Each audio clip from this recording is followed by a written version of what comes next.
Hello student, आपका PL institute पर हार्दिक स्वागत है। अभिनंदन है। मैं हूं पन्नालाल बाणी और आज अपन करने वाले एसएससी कांस्टेबल जीडी 12 फरवरी 2025 को जो सुबह से 9 से 10 बजे के बीच में मैथमेटिक्स का पेपर हुआ था उसका संपूर्ण एनालाइज। तो अभी तक आपने वीडियो को लाइक नहीं किया तो फटाफट वीडियो को लाइक कर दो, अपने दोस्तों के साथ शेयर कर दो। और अगर आप चैनल पर नए और चैनल को सब्सक्राइब नहीं किया तो फटाफट चैनल को सब्सक्राइब भी कर लो और साथ में जो बेल नोटिफिकेशन उसे भी ऑन कर लो, ताकि उसका जो ही वीडियो डले उसका तुरंत नोटिफिकेशन आपको मिल जाए। अब देखिए, हम स्टेप बाय स्टेप पूरे सवालों की सारी अप्रोच हम सोल्व करेंगे कि किस प्रकार से टाइम मैनेज करना है, किस प्रकार से पेपर को अटेम्प्ट करना है। तो सारी अप्रोच हम इस वीडियो के माध्यम से सीखेंगे, इसलिए वीडियो में लास्ट तक बने रहना है। अब देखिए, अब पहला सवाल आपके आया था कि 1240 रुपए प्रति सैकड़े की दर से 400 अमरूद खरीदे गए। कितने अमरूद खरीदे गए? 400 अमरूद, जिनमें 1240 रुपए प्रति सैकड़ा यानी 100 अमरूदों के 1240 रुपए लगे।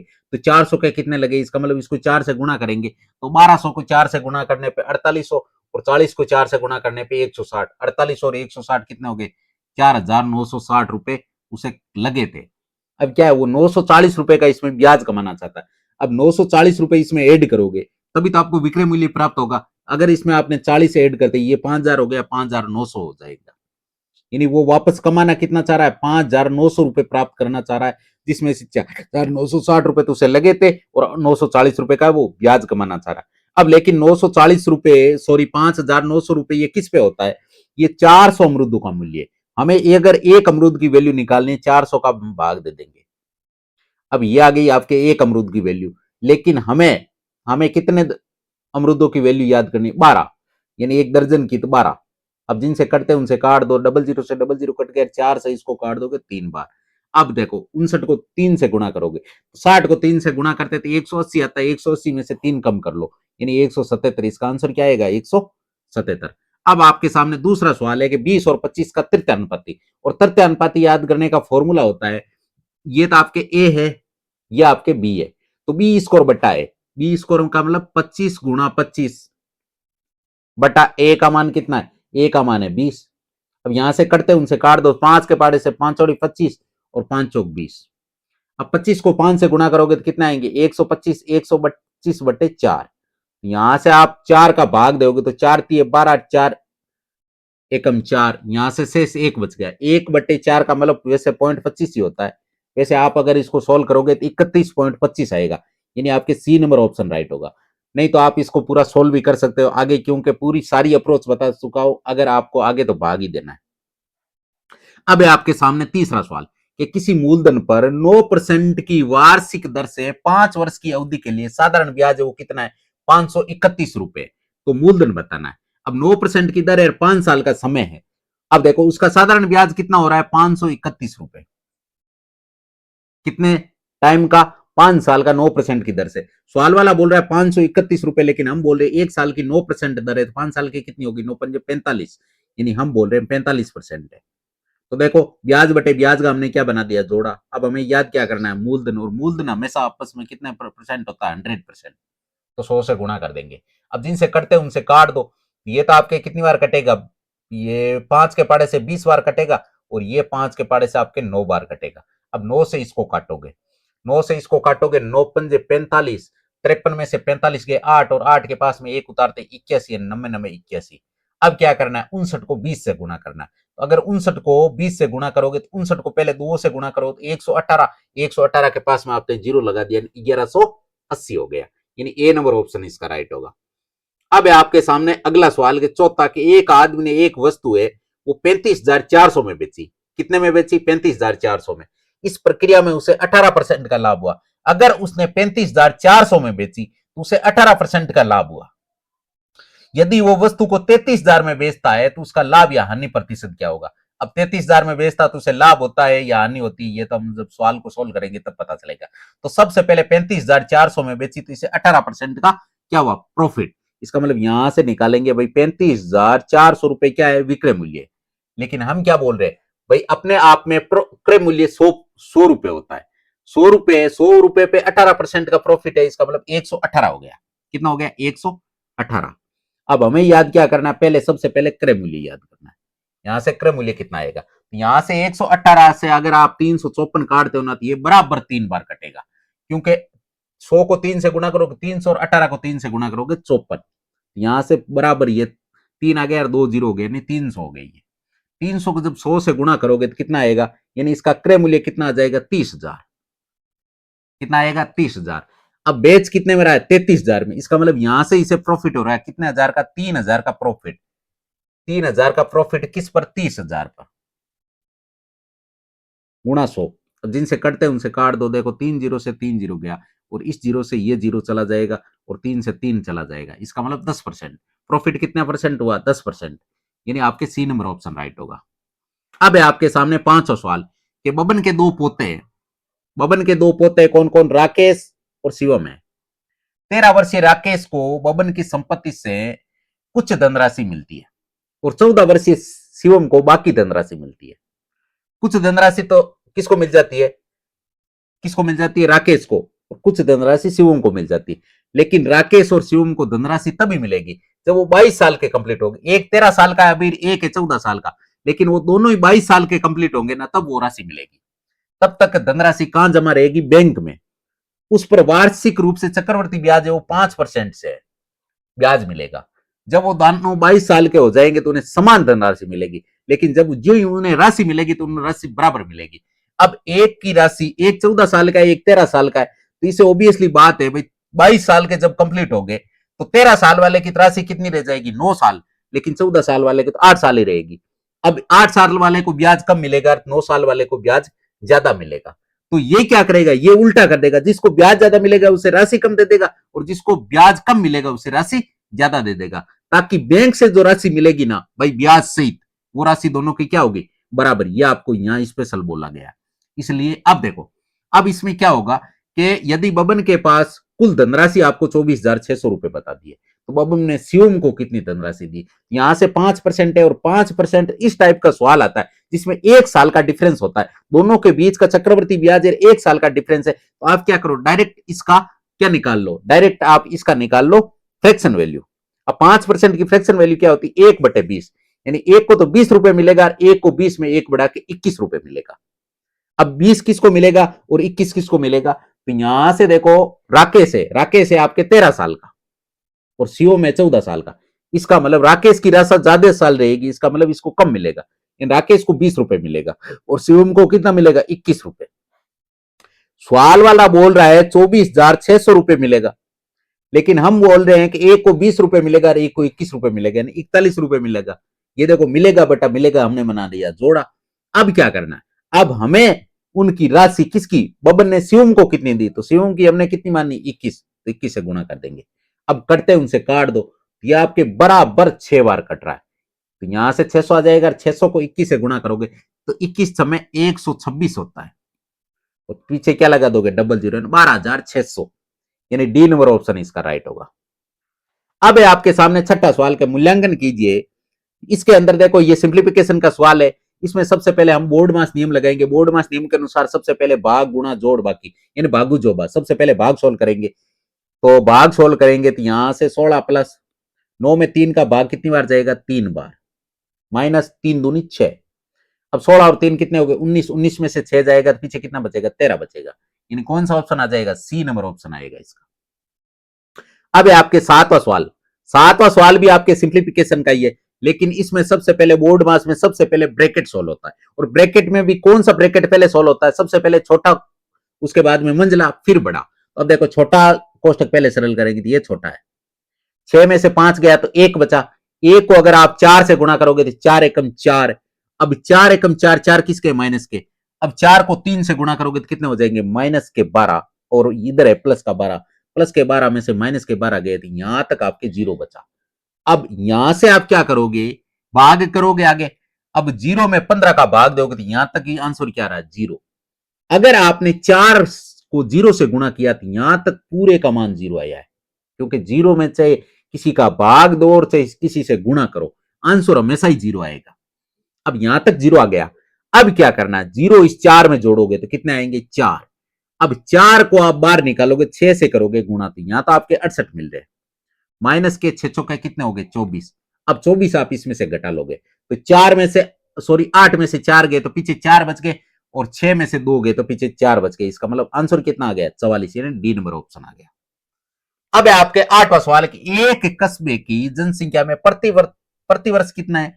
8% की वृद्धि होती है। यदि वर्तमान जनसंख्या है वो 45,000 है, तो 2 वर्ष के बाद में इसकी जनसंख्या कितनी होगी? प्रतिवर्ष 8% की वृद्धि होती है। अभी वर्तमान में कितनी है? 45,000 रुपए, सॉरी 45,000 है, रुपए नहीं है, लोगों की संख्या है। 8% की वृद्धि होती है। 8% की फ्रैक्शन वैल्यू क्या होती है? 8% की फ्रैक्शन वैल्यू होती है 2/25, यानी 25 में 2 की वृद्धि, यानी 27/25। 2 साल बढ़ेगी, इसका मतलब 27/25। अब देखो यहां से कटते उनसे काट दो, तो यहां से आपके 450 गुणे 100 है, और 25 से इसको काट दोगे 4 बार, और यहां से 25 को इस 450 को काटोगे, ये कितनी बार कटेगा? 25 से कम 25, और 25 8 रही 200, यानी 18 बार। और यहां से आपको मिल गए 18 6 की 72, और 27 को 27 से गुणा करेंगे तो 729 आएगा। अब क्या करना है? सबसे पहले यूनिट डिजिट से ट्राई करते हैं। 9 को अगर 2 से गुणा करते हो तो कितना आता है? इकाई के स्थान पे 8 आता है, और ऐसा एक ही ऑप्शन है, इसका मतलब इसका सी नंबर ऑप्शन राइट हो गया। आपको पूरा सोल्व करके कोई अवार्ड नहीं मिलने वाला, आपको कोई मेडल नहीं मिलेगा, आपको जहां से आंसर मिल गया वहीं से उसको टिक करो और आगे बढ़ो। अब है आपके सामने 9वां सवाल। 9वां सवाल क्या है कि जब 8, 16, 18, 20 और 25 को सबसे छोटी संख्या x से भाग दिया जाए तो प्रत्येक स्थिति में शेषफल कितना मिलता है? 3 मिलता है। लेकिन x है ना, जिसका भाग देंगे, तो x है वो 7 से विभाज्य, इसका मतलब x में 7 का भी भाग जाता है, तो आपको x का मान बताना है। इसका मतलब ये सारे ही जितने मान हैं चारों ऑप्शन में, ये x का मान है, और यहां पर एक स्पेसिफिक लाइन जोड़ी गई है कि x है वो 7 से विभाज्य, इसका मतलब x में 7 का भाग जाएंगे। तो सबसे पहले हम ट्राई यही करेंगे।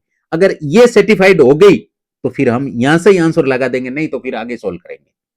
तो यहां से 7 का भाग देके देखते। इसमें देखो 7 एकम 7, और 7 चौक 28, फिर 4 बज के 40, इसका मतलब इसमें 7 का भाग नहीं जाएगा, इसका मतलब ये ऑप्शन नहीं होगा। इसमें ट्राई करते तो 10 बार 2, यहां से 7 एकम 7, 7 दूनी 14, 9 7 63, इसमें जा रहा है। अब देखते और भी ऑप्शन देखते जिनमें जा रहा है क्या। अगर जाएगा तो फिर ये उठाना पड़ेगा हमें, नहीं तो फिर यहां से ही आंसर निकाल सकते हैं। अब देखो इसमें ट्राई करते तो 10, इसमें नहीं जाएगा। इसमें इसमें 10, 3, 30, 7 चौक 28, इसमें भी नहीं जाएगा। इसका मतलब यहां से आंसर आपके बी नंबर ऑप्शन हो गया। आपने आंसर है ना वो ऑप्शन से ही खेल लिया। पूरा ये काम तमाम पहले आपको दिया है ना, ये केवल कंफ्यूज करने के लिए दिया है। सवाल तो केवल इतना सा है, एक्स है वो 7 से विभाज्य और एक्स का मान बताओ। इतना सा ही अगर सवाल पूछता तो भी यही आंसर आता। भाई एक्स 7 से विभाज्य, ऐसा ऑप्शन एक ही दिया जिसमें 7 का भाग जा रहा है। अगर दो ऑप्शन ऐसा देता तो हम ऊपर वाले भी ट्राई करते, लेकिन इस सवाल वालों ने आपको केवल डराने के लिए लंबा सवाल दिया है। बाकी यहां से कोई बच्चा अगर यहां से डायरेक्ट इसने 7 से इसको विभाज्य करके चेक कर लिया, वो तो आगे बढ़ गया और उसका टाइम कम लगा। और अगर कोई जो एलसीएम में या एचसीएफ में घुस गया तो उसके टाइम ज्यादा लगेगा। अब है आपके सामने 10वां सवाल के 3 व्यक्ति एक साथ टहलने के लिए निकलते हैं। उनके कदमों की लंबाई क्रम से 90 सेमी, 95 सेमी और 75 सेमी है। प्रत्येक को कितनी न्यूनतम दूरी मीटर में तय करनी चाहिए ताकि वे उस दूरी को पूर्ण कदमों में तय कर सके। अब देखो यहां से आप इस सवाल को सोल्व करोगे, भाई 90, 75 और 90, 75 और 95 तीन ही थे। इनसे एक ऐसा नंबर निकालना है, यानी एक ऐसी दूरी जिनमें तीनों का भाग ही कंप्लीट जाए। ऐसा नंबर निकालने के लिए आपको क्या लेना पड़ेगा? इसका आप लेोगे, क्या लेोगे? इसका एलसीएम लेोगे। एलसीएम लेोगे तो सबसे पहले ऐसा नंबर ढूंढो जो तीनों में भाग जा रहा हो। तो सबसे पहला ऐसा नंबर तो मेरे हिसाब से आपके 5 ही होगा। कौन सा होगा? 5।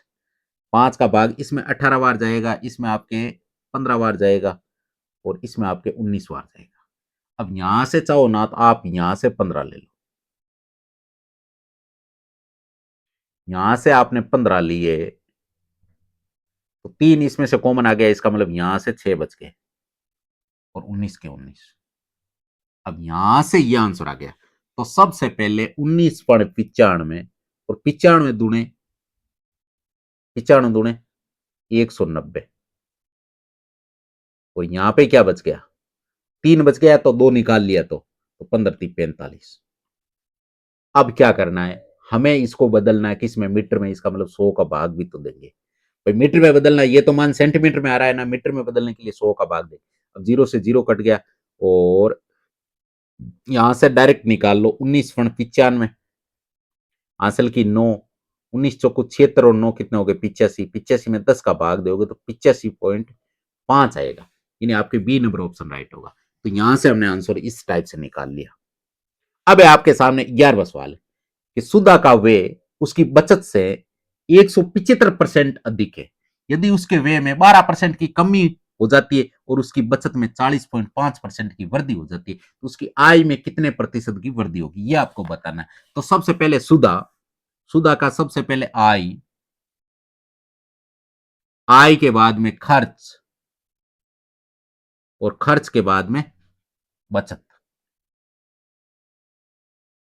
तो सबसे पहले सुधा का वे, यानी ये वाला वे उसकी बचत से कितना अधिक है, 175% अधिक है। माना कि उसकी बचत 100 रुपए है, तो ये आपके 175 है, 275 है।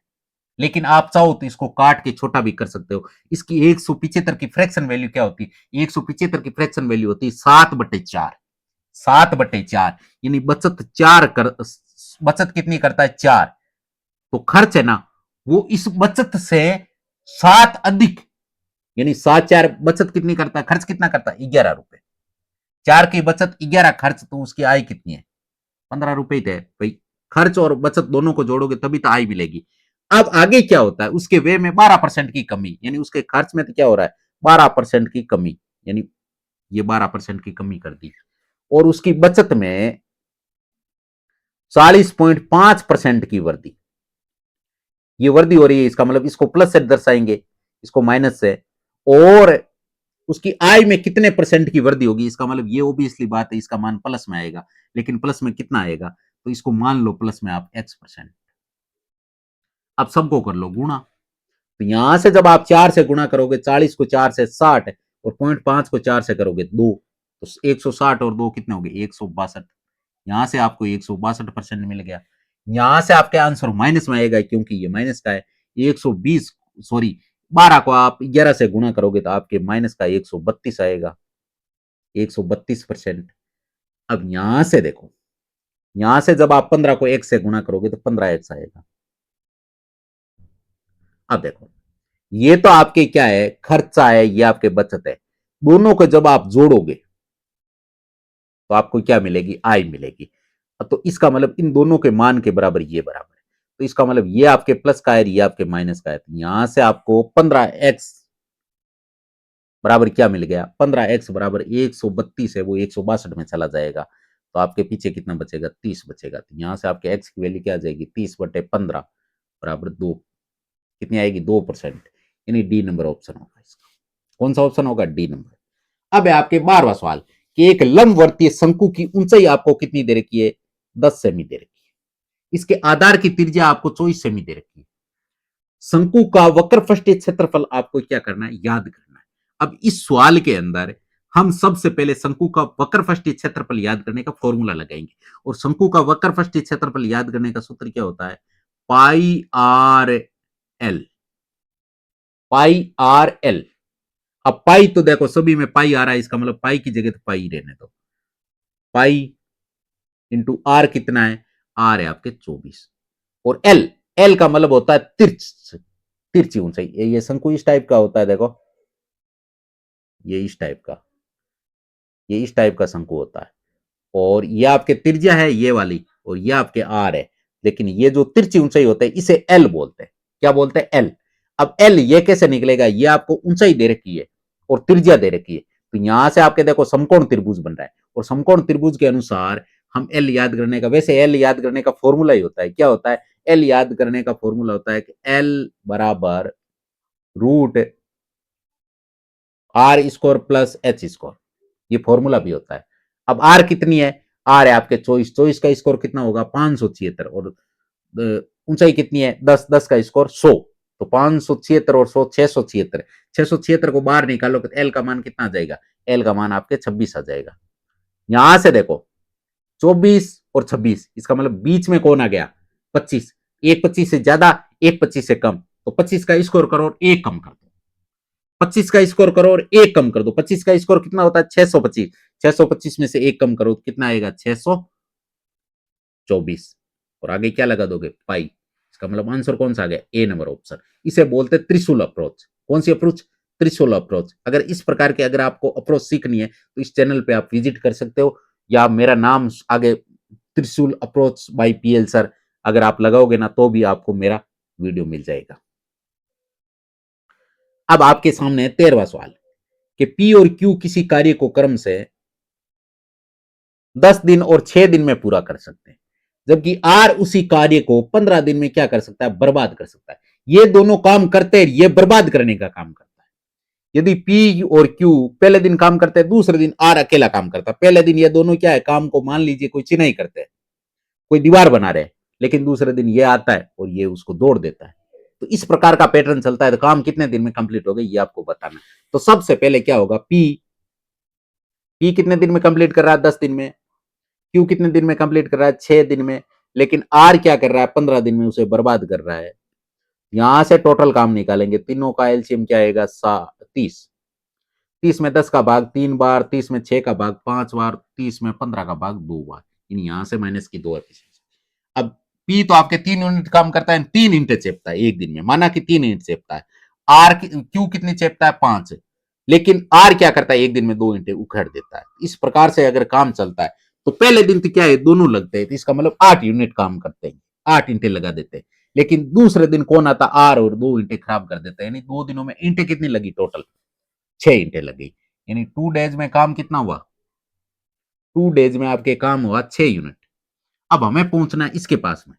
अगर मैं डायरेक्ट 6 को 5 से गुणा करूं 30 के पास पहुंच जाऊंगा, लेकिन नहीं। अगर नेगेटिव किसी की एफिशिएंसी आती है तो ऐसा नहीं करना, हमें एक डिजिट पहले चलना है। एक डिजिट पहले का मतलब अगर 5 से गुणा कर रहे हो तो इसको 4 से ही करो। अगर इसको 4 को 4 से करोगे तो इसको भी 4 से करना पड़ेगा। यहां से आपके 8 दिन हो गए, और 8 दिन में काम कितना कंप्लीट हुआ? 24। फिर क्या होगा? फिर अगले दिन कौन आएगा? अगले दिन आएंगे पी और क्यू। और पी और क्यू एक दिन में 8 यूनिट काम करते हैं। अगर एक दिन में 8 यूनिट काम करते हैं तो इसका मतलब पी और क्यू क्या करेंगे? पी और क्यू 8 यूनिट काम करेंगे, लेकिन इनके पास अभी शेष काम कितना है? 6 यूनिट ही है। इसका मतलब 8 सही 6 बटे, ये 8 यूनिट काम करते हैं 6/8। अब इसको काट के आप छोटा भी कर सकते हैं, तो 8 सही 3/4। 8 से 3/4, यानी बी नंबर ऑप्शन राइट होगा। कौन सा ऑप्शन राइट होगा? बी नंबर। अब है आपके सामने 14 सवाल कि अमित, गोपाल और अक्षय, कौन कौन? अमित, गोपाल और अक्षय, ये तीनों का औसत वेट कितना है? 45 किलो। तीनों का कितना हो गया? 45 गुणा 3, 135 केजी। अमित और गोपाल यानी ए प्लस गोपाल, इन दोनों का एवरेज वेट कितना है? 43 किलो। तो दोनों का कितना हो गया? 43 गुने 2 यानी 86 केजी। फिर आपके कौन है? गोपाल और अक्षय।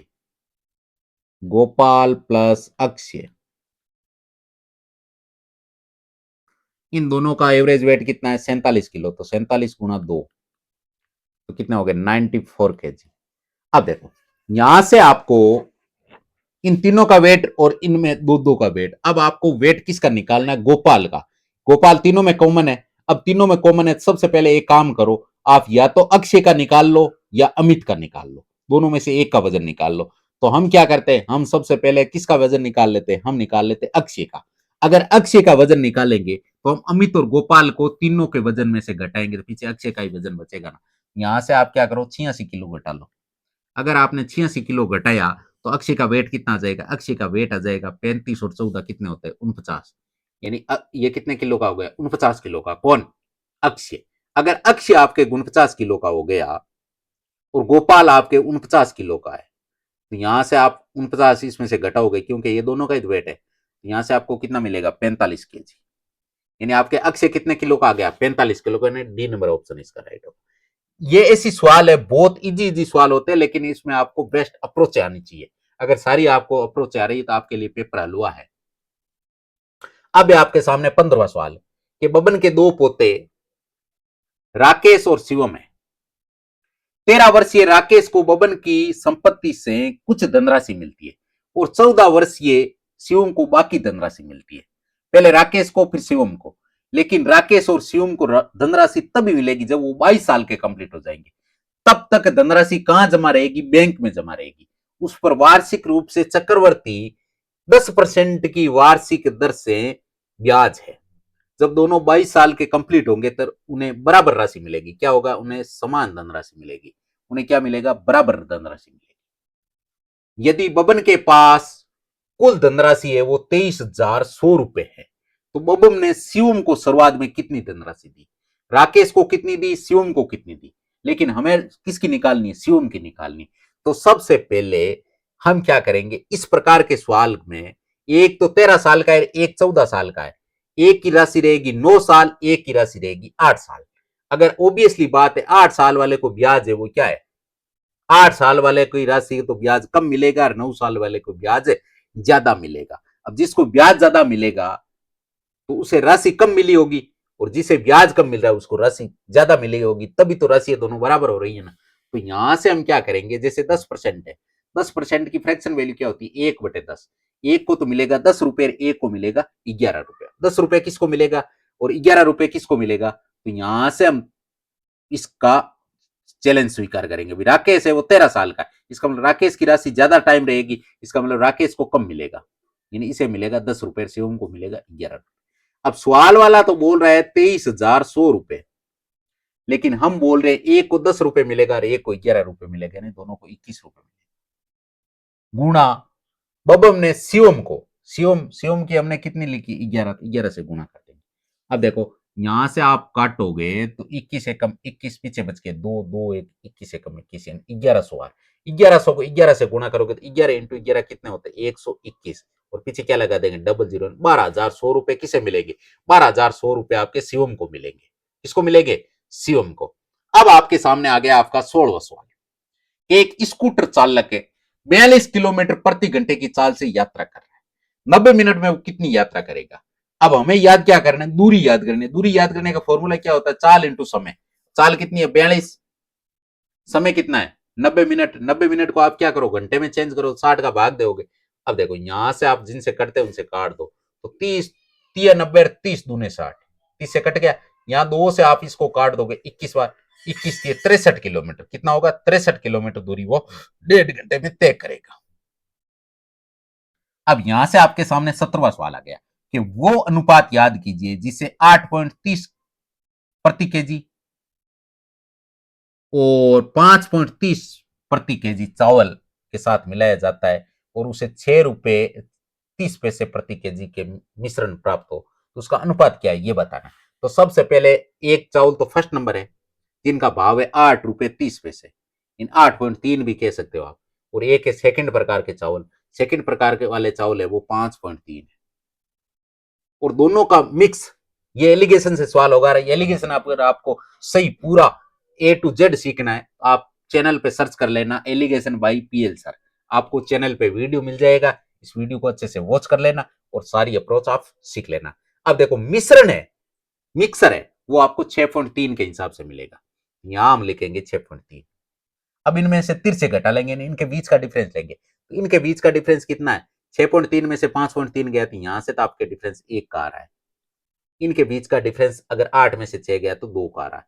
इसका मतलब रेशियो क्या हो गया? 1:2, यानी ए नंबर ऑप्शन इसका राइट होगा। इसका कौन सा ऑप्शन राइट होगा? ए नंबर। अब है आपके सामने 18वां सवाल कि जाकिर शहर ए से बी तक की यात्रा करता है। जाकिर क्या करता है? शहर ए से बी तक की यात्रा करता है। यदि जाकिर अपनी कार को अपनी सामान्य चाल के 2/3 पर चलाता है तो वह शहर बी तक 45 मिनट की देरी से पहुंचता है। जाकिर अपनी कार सामान्य चाल से चलाता है तो शहर ए से बी तक यात्रा करने में उसे कितना टाइम लगेगा? अब सामान्य चाल तो 3 किलोमीटर प्रति घंटा थी, लेकिन उसने क्या चाल कम कर दी, यानी 2 किलोमीटर प्रति घंटा ही कर दी। अब ओबियसली बात है कि यह आपके क्या है? स्पीड है। ये क्या स्पीड है, तो टाइम इसका उल्टा होता है।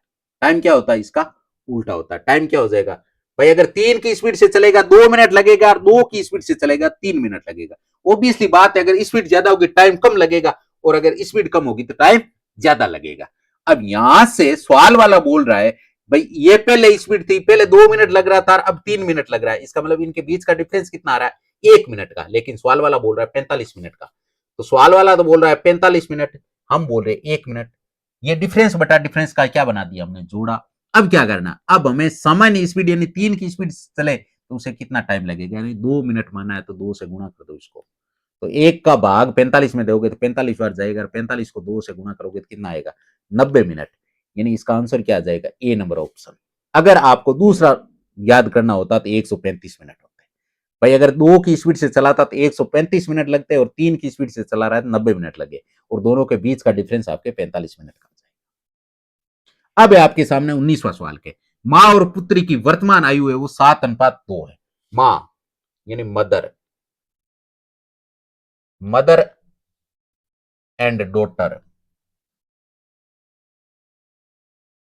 मदर एंड डॉटर का रेशियो क्या है, एज का 7:2 है।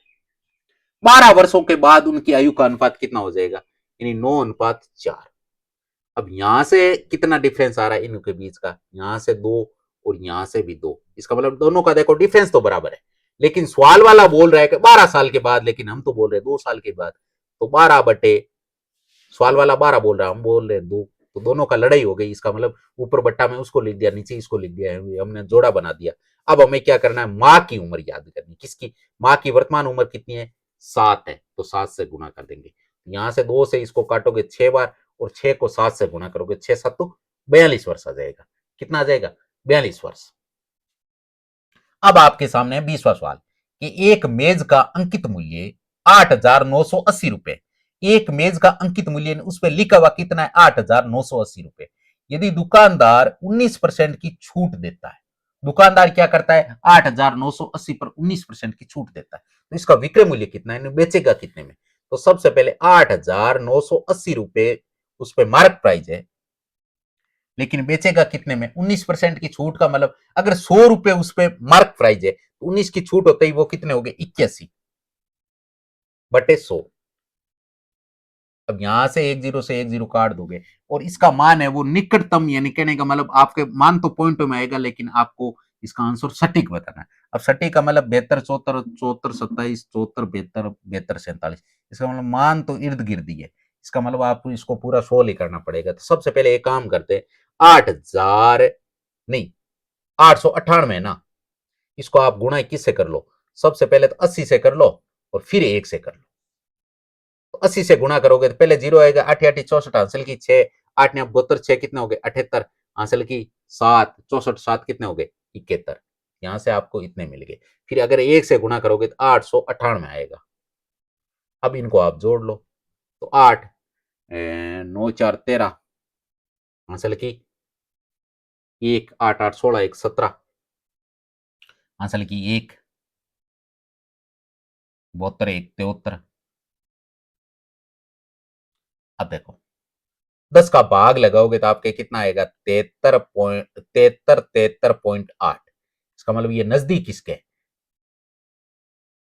नजदीक 73 वाला तो कोई आ ही नहीं रहा है। 1 मिनट वापस चेक कर लेते हैं। 8 के 8 9 4 13, हासिल की 1 8 8 16 1 17, और 71 1 72 ही आएगा।